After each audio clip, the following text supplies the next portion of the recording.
Awarding it to them just because they've deserved it can't be a good enough reason. Finish the season via FIFA with real-life remaining fixtures. Maybe at least Paul Pogba will play. Hey guys, and welcome back to another week of TFW. This is the show where we discuss all of your opinions on the weekend's football. But, of course, there has been no football this weekend. So what on earth is going to happen to all of the leagues and the Euros now that football has been cancelled for the foreseeable future? This is where you guys have left your opinions. First off, Pasha the Great. He said, why on earth is the FA deciding to finish the season how it is right now? For those of you who don't know, I've got my laptop down here. This will be extremely harsh to the teams in the relegation zone, the ones fighting for the top four. They should just wait things out and maybe play matches in the summer. Agreed.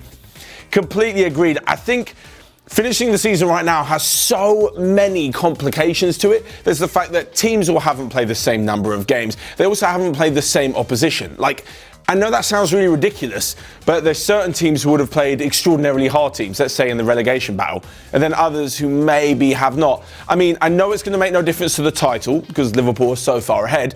For example, Liverpool have not got to Manchester City just yet. Imagine if we go without that game. Imagine if in that game Liverpool continued their run, smashed Manchester City, and it allowed, I don't know, Leicester or Chelsea to gain some ground on City. Or all the teams that are quite low towards the relegation places that haven't gone to Manchester City yet, or to Anfield, or to any of the top sides, they're basically skipping a really, really difficult game. So I'm not so sure that's allowed. Paul Prog, next up, has said maybe the league should end, title given to Liverpool, and do a playoff for Champions League qualification, and do a relegation playoff. The thing is with a playoff, if you're going to be playing these matches, then surely if matches are allowed to be played, you might as well just play the rest of the season. It's not like we're going to have a small window like in between coronaviruses where we can fit a few playoffs in. If you're going to play matches, play the season. The title given to Liverpool, this is very, very difficult. The next one, SV27, is actually, feels like he or she has gone on a bit of a rant here. So it said, for everybody saying the season should be declared null and void, the answer is no. So Karen Brady, the West Ham chief executive, actually said that it should be declared null and void. Probably because West Ham are near the relegation zone.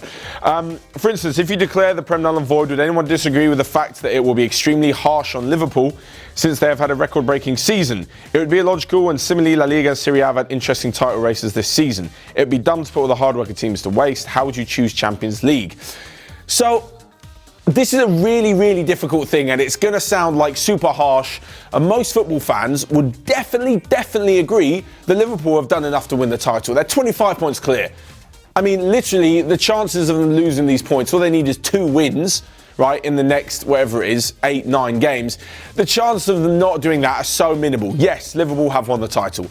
They've been good enough. They've deserved it. It's definitely their title. But awarding it to them just because they've deserved it can't be a good enough reason. What I mean by that is you can't just say because someone deserves it that they definitely get the title without knowing how it's actually going to finish. Again, I'm fully on the boat that Liverpool deserve it. They've been unbelievable, definitely should get the title.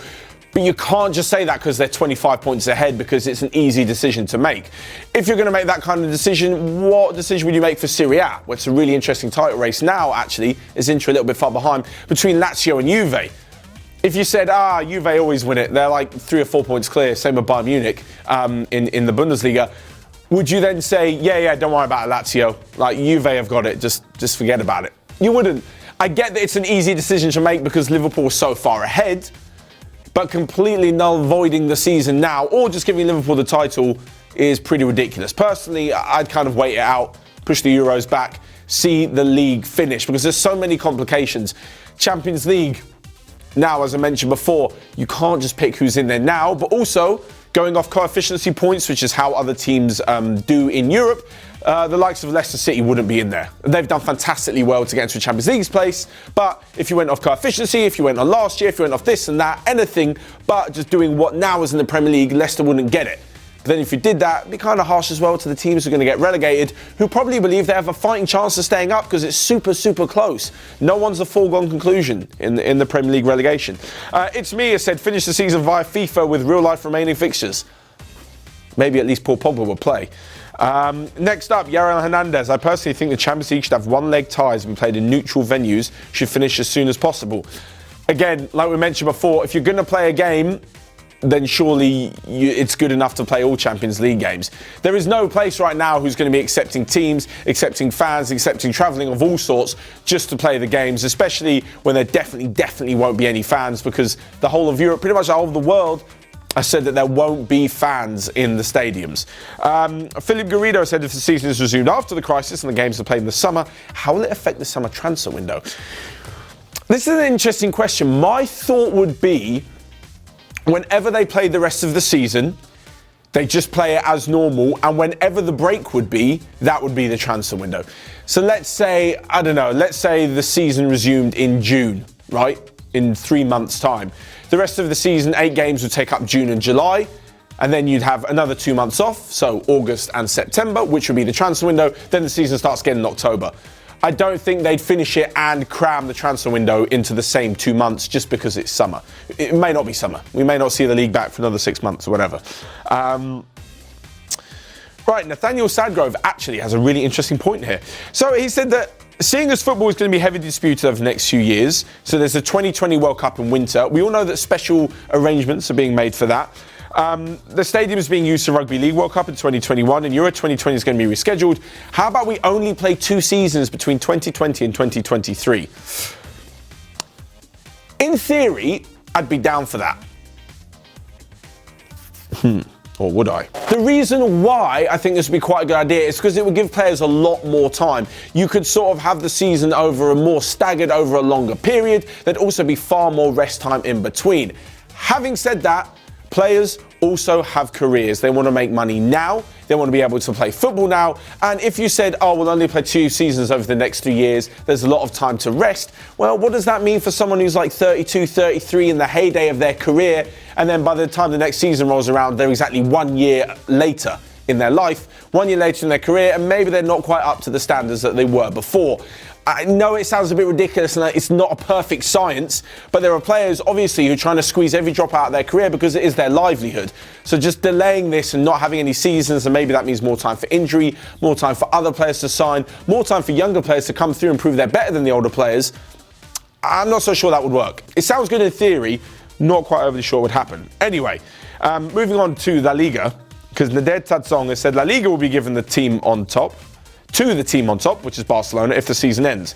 Not sure that's fact just yet, but he's saying if. What do you have to say to Madrid, considering they would have been top if they didn't lose to Betis? But they did lose to Betis. So that's kind of Madrid's fault. That's nothing to do with Corona. Yeah, I mean, if Barcelona lost all their games, they wouldn't be top and Madrid would win it. But Madrid lost to Betis, that's their fault. Vatsal Patel said, play the season in the summer break and move the Euros 2020 to next year. League football is way more important than the Euros. Money-wise, yes, and I think just in terms of attraction, league football is more important. I know you could say international football sort of has more of a pull to it, and it's not that common, so when you've got an exciting tournament, it's all amazing. But, and UEFA are going to hate it, when you're looking at it from a money perspective, right, actually UEFA won't hate it. What am I talking about? They'd love it. The way for Euro 2020 is going to get them a lot of money, but it's nowhere near as prestigious or as money spinning as the Champions League, which is then defined by the leagues.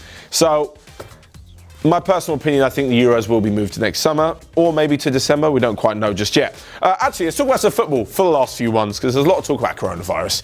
So, Abe Murt has said that the rise of money in clubs in Germany, like Leipzig, is actually a good thing, and they bring great football and better competition to the league. Great football, yes, from Leipzig for sure. Better competition, well, technically yes, because there's one more team in there. I think, especially for German fans, it's just the way they've gone about it. They've kind of got around the system.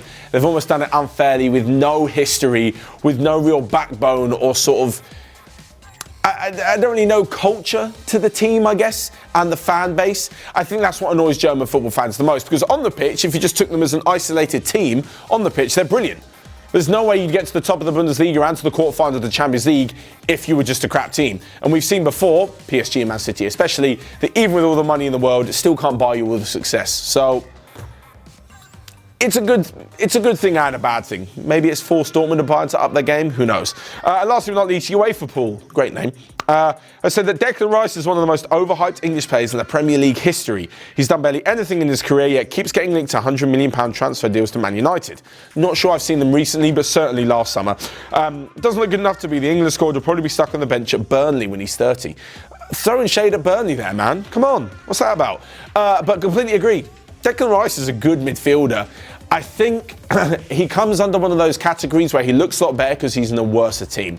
Like if the pressure of, holding central midfield for a Champions League team or a Champions League chasing team, it would there'd be a lot more pressure on him. Certainly he could be thrown out of the team for a few poor performances. At West Ham, he's the golden boy, and if he has a poor game, they'll let him know. West Ham fans would definitely let him know if he's had a poor game. He's got more chances of staying in the team. He's got more chances to turn it around, and the pressure of what West Ham are trying to do isn't quite as high as getting into the Champions League. Obviously, they've got ambitions within the squad, but they're just not there in the table.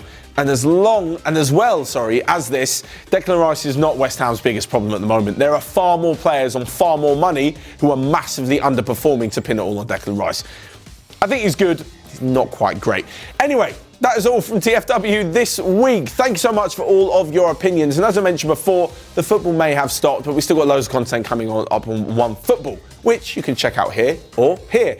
Anyway, whilst you're in the comments section, let me know all of your thoughts on what should happen to the rest of the league. Smash the like button, and until next time, I'll see you guys later.